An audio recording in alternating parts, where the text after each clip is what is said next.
وقفے کے بعد دوبارہ خوش آمدید. پاکستانی میڈیا کے حوالے سے دیکھیں تو ہمارے یہاں جو ایک دم بوم آیا ہے یہ 8-10 سالوں میں الیکٹرانک میڈیا کا خاص طور پہ، تو یہ اچانک آ گیا ہے، حالات کا جبر تھا جس نے مثلا صحافی کہتے ہیں ہم نے آزادی لی ہے، مشرف صاحب کہتے تھے کہ میں نے دی ہے، مثلا یہ حالات کا جبر تھا، کوئی پلاننگ تھی، کوئی پالیسی تھی، کسی مقصد کے تحت کیا گیا تھا، یہ کیا اچانک ایک دم ہوا اور پھر پوری معاشرے کا کلچر اور ساری چیزیں تبدیل ہو گئیں؟ تو یہ ہوا کیسے اچانک، کس طرح سے؟ جی آپ نے درست کہا، اس کے دونوں پہلو ہیں. ایک پہلو تو اس کا یہ ہے کہ ظاہر ذرائع ابلاغ کا جو ایکسپلوژن ہے وہ سب سے پہلے مغرب میں ہوا، اور وہ مغرب سے دنیا کے ان ملکوں میں برآمد ہوا جن کو آپ تقریباً ترقی یافتہ یا نیم ترقی یافتہ کہتے ہیں، اور پھر اس کی دیکھا دیکھی وہ رجحان جو تھا ان ملکوں میں بھی آیا جن کو آپ ترقی پذیر یا پسماندہ ملک کہتے ہیں. پاکستان بھی ان میں سے ایک ہے. تو ایک تو یہ گلوبل ٹرینڈ کا ہی حصہ ہے، اسی کا ایک تسلسل ہے. دوسرا اس کا پہلو یہ ہے کہ ہمارے حکمرانوں نے، آپ کو معلوم ہے کہ پاکستان میں جب ٹیلی ویژن متعارف ہوا 1964 میں، تو ایوب خان کا زمانہ تھا، اور بتانے والوں نے ان کو یہ بتایا کہ بھائی یہ جو ایک ڈبہ ہے جس کو آپ ٹیلی ویژن کہتے ہیں، یہ بڑا افیکٹو ٹول ہے لوگوں کی اوپینینز کو مولڈ کرنے کے لیے اور ان کو گورن کرنے کے لیے. تو اگر آپ ٹیلی ویژن متعارف کرا دیں تو آپ کو سوسائٹی کو گورن کرنے میں بہت سہولت ہو جائے گی. اور اب ایوب خان صاحب نے بات سمجھی اور وہ ٹیلی ویژن لائے اور انہوں نے بہت افیکٹولی اس کو استعمال کیا. یہ الگ بات ہے کہ مطلب وہ جو حکمرانوں نے ہمارے یہاں جس طرح ٹیلی ویژن کو استعمال کیا ہے وہ ان کے لیے ضرر رساں بھی بہت زیادہ ثابت ہوا ہے، یعنی جان لیوا بھی ثابت ہوا ہے. یہ بھی ایک آسپیکٹ ہے اس میڈیم کا. لیکن بہرحال انہوں نے اس مقصد کے لیے اس کو متعارف کرایا. کہا یہ گیا تھا کہ اس کے 3-4 مقاصد ہوں گے. ایک مقصد یہ ہوگا مثال کے طور پر کہ اطلاع فراہم کی جائے گی، دوسرا مقصد یہ ہے کہ اس سے تفریح فراہم کی جائے گی، تیسرا پرپز اس کا یہ ہوگا کہ ہم اس کے ذریعے سے تعلیم کو عام کریں گے، اور چوتھا پرپز یہ ہے کہ قومی یکجہتی کو عام کیا جائے گا. لیکن اطلاع پر حکمرانوں کا انٹرسٹ غالب آ گیا.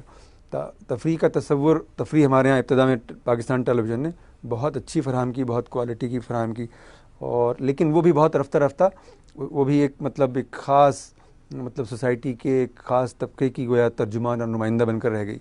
اور تعلیم تو انہوں نے کبھی فراہم کی ہی نہیں اس کے ذریعے سے. اور قومی یکجہتی کی صورتحال یہ ہے کہ قومی یکجہتی آپ نے 1971 کے ثانیے میں دیکھ لی. اگر ٹیلی ویژن نے، پاکستان ٹیلی ویژن نے واقعی قومی یکجہتی پیدا کی ہوتی تو وہ ثانیہ ہی نہیں ہوتا جس کو کہ آپ ڈبیکل آفیس پاکستان کہتے ہیں، سقوط ڈھاکہ کہتے ہیں. اور میں نے ابھی آپ سے عرض کیا کہ ہمارے یہاں ذرائع ابلاغ کے ایکسپلوژن سے جہاں بہت سارے فائدے ہوئے وہاں بہت سارے نقصانات بھی ہوئے جن کو ہم اس طرح سے انالائز نہیں کر رہے ہیں جس طرح کہ ان کو انالائز کرنے کا حق ہے. مثلا یہ کہ آرا کی کثرت ہو گئی ہے. اچھا آپ جانتے ہیں کہ جب آرا کی کثرت ہو جاتی ہے تو وہ آدمی جس کے پاس انفارمیشن نہیں ہے یا بہت کم انفارمیشن ہے، وہ ایڈکٹ ہو جاتا ہے اس انفارمیشن سے کہ جو اس کو فراہم کی گئی ہے. مطلب ایک آدمی خاص چینل دیکھتا ہے، کسی خاص اینکر پرسن کو پسند کرنے لگتا ہے اور اس کو اتھارٹی ماننے لگتا ہے. ٹھیک ہے، تو اس کا مطلب یہ ہوا کہ وہ جو آدمی ہے جس کو کہ آپ اطلاع فراہم کر رہے ہیں اس کے لیے کوئی ایسا آپ نے ذریعہ نہیں فراہم کیا اس ایکسپلوژن کے ذریعے سے کہ جس کے نتیجے میں اس کی تفہیم بہتر ہو جائے. مطلب اس نے کچھ چیزیں رپورٹ ہوتے ہوئے دیکھی اور اس نے ایک نتیجہ نکالے. جیسے کہ ابھی یہ کہہ رہے تھے کہ جیسے کہ مثلا کرپشن کے بارے میں شعور عام ہوا، یہ پتہ چل گیا کہ بھئی مختلف جو بڑی سیاسی جماعتیں ہیں وہ کیا کر رہی ہیں اور کیا نہیں کر رہی ہیں. تو یہ جنرل پرسیپشن ضرور جنریٹ ہوا، لیکن لوگوں کے اندر ایسی کوئی آرزو یا کوئی تمنا کہ جو ان کو الٹرنیٹ کی طرف لے جا سکے، جو ان کو متبادل کی طرف لے جا سکے، بہتر متبادل کی طرف لے جا سکے، ایسے متبادل کی طرف کہ جس کو ہم یعنی اخلاقی اعتبار سے بھی بہتر سمجھتے ہوں اور جس کو ہم انٹلیکچولی بھی بہتر سمجھتے ہوں، ایسے کسی متبادل کی نشاندہی ذرائع ابلاغ نہیں کر رہے ہیں. اور یعنی ایک ایسی سچویشن میں ہم لوگ ہیں کہ جس میں اطلاعات کا سیلاب آ گیا ہے اور تفہیم جو ہے وہ ہمارے یہاں نایاب ہے ابھی تک. اچھا، تو اس میں یہ بتائیں کہ یعنی کس حد تک انفارمیشن ایک اسلامی معاشرے میں یا ایک عام معاشرے میں عوام کی ضرورت ہے؟ مثلا اگر آج دیکھا جائے تو لوگ کوئی بہت خوش نہیں ہے اس انفارمیشن کے فلو سے. وہ لوگ کہتے ہیں کہ وہ دور صحیح تھا، پی ٹی وی ہوتا تھا، ہم دیکھتے تھے، کوئی اتنی زیادہ پریشانی نہیں تھی، سکون سے حکومت بھی پلٹ جاتی تھی تو اگلے دن جا کے پتہ چلتا تھا اخبار سے، کوئی اتنا زیادہ یعنی وہ نہیں تھا، بہت زیادہ انتشار نہیں تھا. تو یہ کس حد تک ضرورت، انسان کی کتنی ضرورت ہے کہ اس کو کتنی انفارمیشن دی جانی چاہیے؟ اور دوسرا سوال یہ کہ جو متبادل کی آپ نے بات کی، تو کیا متبادل فراہم کرنا بھی ذرائع ابلاغ کا کام ہے یا یہ کوئی اور سورس کرے گی؟ کیونکہ اگر متبادل بھی ذرائع ابلاغ فراہم کرتے ہیں تو پھر وہ غیر جانبداری کا جو تصور ہے وہ کس حد تک متاثر ہے؟ غیر جانب میں یہ نہیں کہہ رہا ہوں کہ ان کو، پہلی بات تو یہ کہ اطلاع تو سوسائٹی کی بنیادی ضرورت ہے. ذرائع ابلاغ کا کام یہ ہے کہ وہ ٹروتھ کو رپورٹ کریں، اس میں تو کوئی دو رائے ہو ہی نہیں سکتی. وہ خواہ ٹروتھ آپ کے بارے میں ہو یا وہ میرے بارے میں ہو یا کسی بھی ایکس وائی زیڈ کے بارے میں ہو، ان کو ٹروتھ رپورٹ کرنا چاہیے، نمبر 1. نمبر 2، ان کی ذمہ داری یہ ہے کہ وہ صرف اطلاع فراہم کر کے نہ رہ جائیں بلکہ اس کی تعبیر بھی بیان کریں. مطلب اس کی ایک آبجیکٹو تعبیر بھی ہوتی ہے. اچھا، آبجیکٹیوٹی جو ہے وہ کوئی ریلیٹیو اصطلاح نہیں ہے، کوئی اضافی اصطلاح نہیں ہے کہ جس کے معنی آپ کی نظر میں کچھ ہو، میری نظر میں کچھ ہو. ہمارا دین جو ہے وہ ایک بہت ہی یعنی ایسا وہ فراہم کرتا ہے یعنی فریم ورک کہ جس کے اندر ہم چیزوں کو آبجیکٹیولی ویو کرنے کی پوزیشن میں آ جاتے ہیں. کیا ہمارے دین کے مطابق حق ہے, کیا حق نہیں ہے, کیا چیز سچ ہے, کیا چیز سچ نہیں ہے, کیا حسن ہے, کیا قباح ہے. یہ ہمارے دین کے پیرامیٹرز اگر آپ استعمال کریں تو بالکل واضح ہو جاتا ہے. لیکن ہمارے ذرائع ابلاغ کی مشکل یہ ہے کہ وہ مطلب دین کو اپنی اس بزنس کے اندر کہیں انہی نہیں ہونے دیتے. مطلب وہ کہتے ہیں بھی ہم تو یہ بزنس کرنے کے لیے بیٹھے ہیں, کاروبار کرنے کے لیے بیٹھے ہیں. صحافت کوئی مشن تھوڑی ہے, تو ایک کاروبار ہے. مطلب یعنی یہ تو ایسی بات ہے نا, یعنی یہ ایک ایسی بات ہے جو کوئی مسلمان کہنا تو بہت دور کی بات ہے, سوچ بھی نہیں سکتا کہ وہ ایک ایسی زندگی گزار رہا ہے کہ جس میں اس کا دین جو ہے اس کے مطلب پروفیشن کے اوپر نافذ العمل نہیں ہے. مطلب یہ ایسا دین, مطلب جن لوگ معاشروں کو آپ کہہ رہے ہیں کہ وہ لادین معاشرے ہیں, وہاں پر بھی کچھ بنیادی اقدار ہیں کہ جن کی پاسداری ناگزیر ہوتی ہے.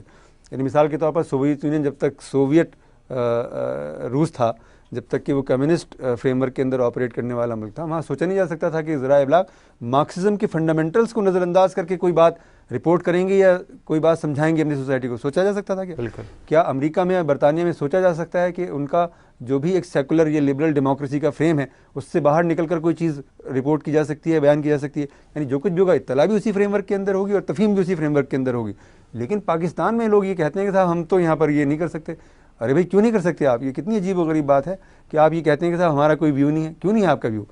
مطلب آپ حق و باطل کے مارکے میں غیر جانبدار کیسے ہو سکتے ہیں؟ You have to be with the truth all the time.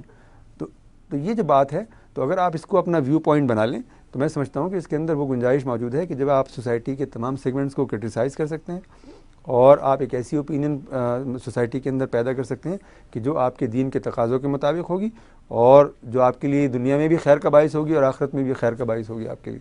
یعنی جناب صاحب جو کیمپینز چلیں پچھلے کچھ سالوں میں مشرف کے خلاف, عدلیہ کی آزادی کی تحریک, اور آئندہ بھی اگر جو کیمپینز چلیں گی تو ہم یہ سمجھیں گے کہ ان کے چلانے کے پیچھے جو میڈیا جو سپورٹ کر رہا ہے تو ان کے اپنے کمرشل انٹرسٹ ہیں اور کوئی چیز نہیں ہے. مطلب وہ صرف اپنے انٹرسٹ, کمرشل انٹرسٹ کے لیے ہی سپورٹ کر رہے ہیں ان کیمپینز کو.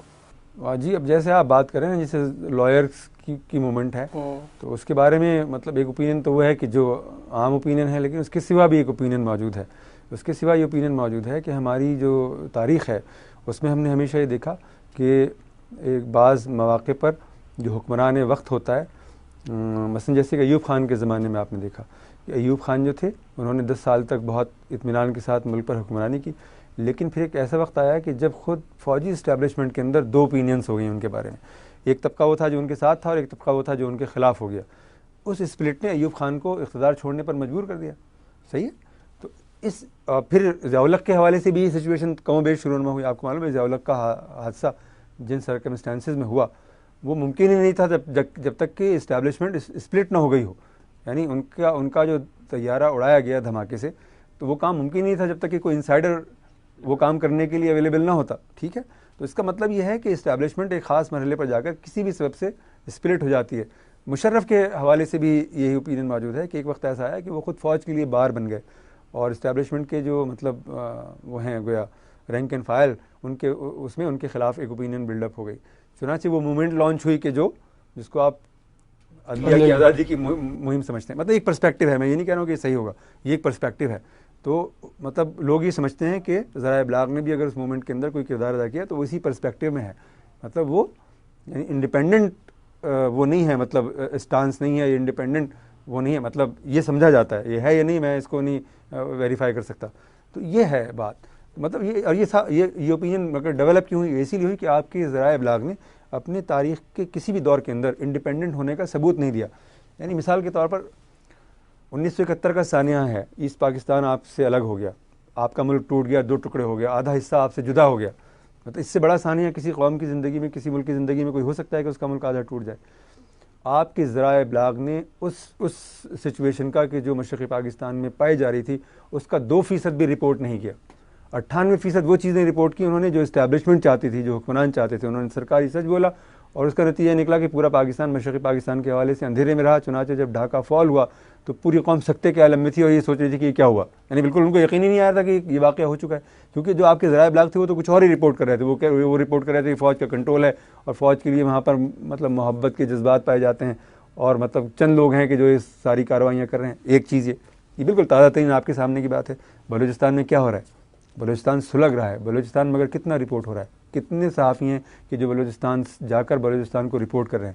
یا آپ نے فاٹا کی پوری سچویشن دیکھی ہے, ہمیں کیا پتا فاٹا کے اندر کیا ہو رہا ہے. آپ نے کہیں کسی اخبار کے اندر دیکھا کہ وہاں پر کوئی انڈیپینڈنٹ ذریعہ وہاں جا کر رپورٹ کر رہا ہو؟ یہ بالکل 20th سینچری کے اندر, میں کل کی اور آج کی بات آپ کو بتا رہا ہوں. تو اگر ذرائع ابلاغ کا یہ رول ہوگا اور ان کی آزادی اس طرح سے آپ کو لگے گا کہ وہ متاثر ہوئی ہے, تو ان کے کہیں اگر وہ انڈیپینڈنٹ آپ کو نظر آتے ہیں تو اس پر ذرا بلیو کرنا دشوار ہو جاتا ہے. یہاں ایک وقفہ لیتے ہیں, وقفے کے بعد دوبارہ حاضر ہوتے ہیں.